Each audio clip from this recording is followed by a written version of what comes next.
Hello everyone. Let's start with the Model 5 about cloud computing, and it is Dmitry Anoshin and Surfalytics. Here we will learn a lot of skills that's very applicable for data roles such as data engineer, data analyst, and BI developer, and some others, even some management roles.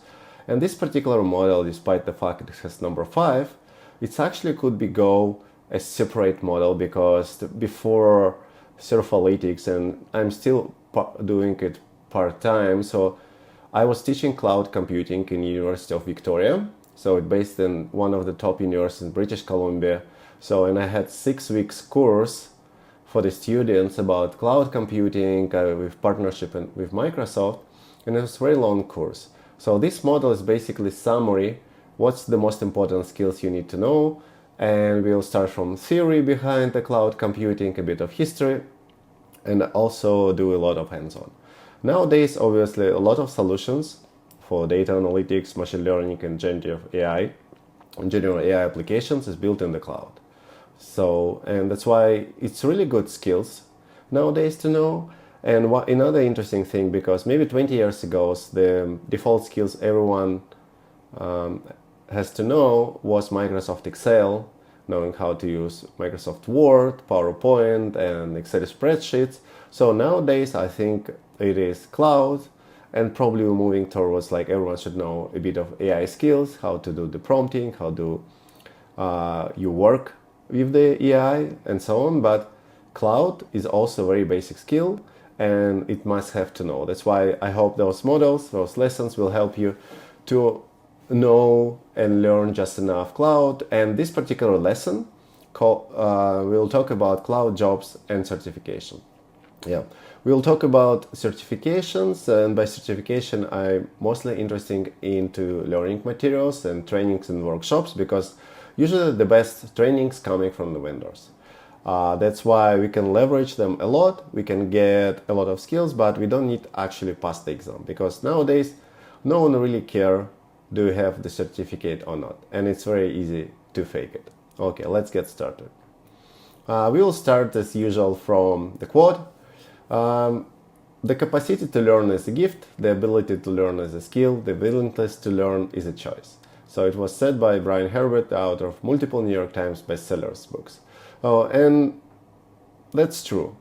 And I want to use another quote from Microsoft performance review in all Microsoft culture, grow mindset. So the challenge nowadays in the world that technology developing so fast, it's very hard to keep up. That's why there is no state for you that you can, I need to learn this and that, and I am done. I can work and earn the money. Unfortunately not. So you should be always in the grow mindset state.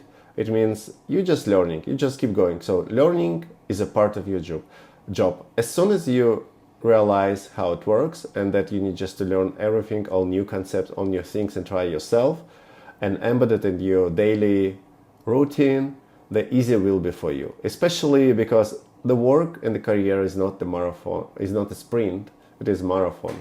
That's why, and the learning is like fuel.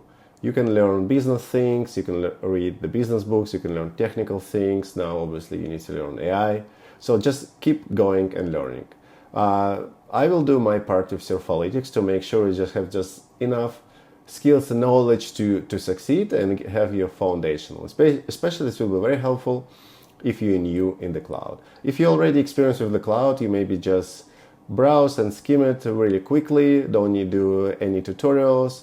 But if you're new, and especially if you're moving from the country that never used AWS, Azure, or GCP, then obviously you need to spend some time. So why do we need the cloud computing and analytics? And there are a couple bullet points I want to highlight. So if we talk about North America market, Europe, and like Asia Pacific countries like New Zealand, Singapore, Australia, and so on, almost all corporations, especially that for profit and non-government organizations, they leverage cloud.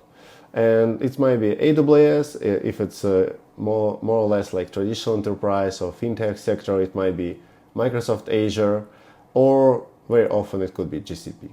And it's basically no one even asks you to, do you know those skills or not, because assuming it is there. And especially if you data engineer or data analyst, you will work a lot with AWS. For data engineers specifically, you need to build data infrastructure, you need to host the services, you need to troubleshoot it, you need to know how to access them. For data analysts, it's probably less, but because there are lots of cloud services for analytics, you need to know what are they, how to use them, and you might just contribute to them working with data engineers. And as I said, like public cloud skills and AWS, Azure, and GCP, considering as a public cloud. It's the same as Microsoft Excel 20 years ago. And one thing is very advantage for us, that all cloud vendors, no matter what, like AWS, Azure, GCP, basically their fundamentals are the same. And they have very similar services, and many of them using managed services, and you will learn what is it. But the idea, you just need to focus on one of them, master it really well, and then it will be very easy to switch from one to another. So now we can talk about some data roles and key skills.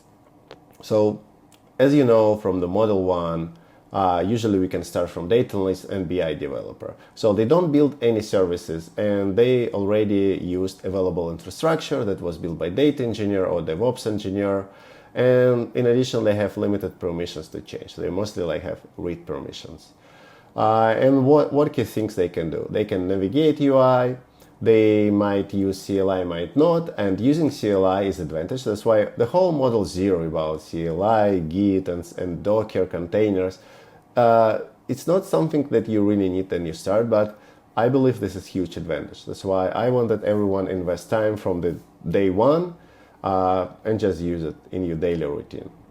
So in addition, they know the tools for the data processing, for the data storage. They know how to access the data, how to read the data, and they also know a bit of machine learning and AI services available. And finally, they can interact with security and networking. They don't need it specifically, but it will be huge advantage and benefit if you will understand a bit about security and networking, because in case if you're not able to connect your database or S3 bucket, then you probably know whom to ask and what exactly need to be done. Of course, nowadays with help of AI, you can really quickly decode any error message and understand what should be done. For data engineers, it's a very different topic. Of course, you need to know networking and security best practices, because you're going to build data infrastructure, you manage the infrastructure, and it's usually starting from the core things like virtual private cloud, VPC or VNet, IAM, permissions, data encryption, secret management, and so on. So available tools for data analyst engineer and their pros and cons, because there are a bunch of tools, and you can use native tools on the cloud, or you can use external third-party tools. You can host your own open source tools, and you need to know the ways how you can host your tools, how you can do data observability, and so on and so on. So you know how to build analytic solutions from scratch, and this is part of system design. And of course, sometimes you can join the organization that already has something in place. So your goal as a data engineer to quickly understand how it works and how you can maintain this. So next, let's move to some of the available certifications for each of the cloud compute. And this lesson I specifically did not from what is cloud computing, but actually just to the point, like what available things for you to learn and study, and then you can help to decide. Because as a Surfalytics, you might know, I don't have a goal to build trainings for you, because there are so many trainings and they're evolving so fast. My goal to provide you the best resources that you can just go and learn yourself and know exactly what you need to learn and why. So we'll start from AWS certifications. There are several levels they have. Foundational, that's the easiest one. And probably if you don't know where to start from AWS. AWS, the first ever company, it's by Amazon. They started the cloud computing long time before Azure and GCP did. So, and there, the foundational track has cloud practitioner, and recently they added AI practitioner. So they both worth to check out. There is very limited hands-on, but just you might do or might skip, not spend time. And then there is associate level. So here you have a different one like big data engineer or solution architect. I highly recommend to spend time on solution architect track because it will talk about a lot of different details available on AWS from solution architecture point of view. So you will talk about key services, you will talk about best practices, you will talk about networking and security. So you basically will touch all kinds of things. So big data engineer and machine learning, they are there. And not big data. It was big data in the past, now it's data engineer. So obviously the next step should be data engineer. So as soon as you finish solution architecture, just to understand the whole picture, how everything works, you can jump into data engineer and you will learn more about system design or how you can design data engineering tools or what available tools for data analytics in AWS. And then there are professional level and of course there is additional specialty things. And honestly, I don't know what's the difference between data engineer associate and I don't know, do they have the data engineer specialty? It doesn't really matter. So for you, if you can access trainings for solution architect and data engineer and just do them, that will be good enough for you. And then, yeah, there's like I just split here foundational things and then associate level. How you can learn the things and how you can prepare to AWS exam if you really want. As I said, there is zero value for people to have AWS exams. It usually could be requirement if you work as a part of consulting company and then every consultant in the company, doesn't matter like Deloitte, Slalom, they have to obtain the certification because it's requirement. If you want to be official vendor of AWS, you should have certified stuff. But for your purpose to learn new things and train, you don't need the certificate. But in case you want, there are a couple of things you can do. AWS provide trainings, and then I used to work in AWS. I did some of the trainings because they were free for me. And then there are good resources like Pluralsight, Udemy, Coursera. It's cheap alternative to start learning. There is very good books on AWS, and also there are some quick labs as the service that I can do some hands-on. But with AWS free tier, you actually don't need anything. You just go ahead and start using it. Okay, let's move to Azure and see how the Azure structure their certification. So again, starting from fundamentals, I personally passed all 3 fundamentals exam because I was part of Microsoft.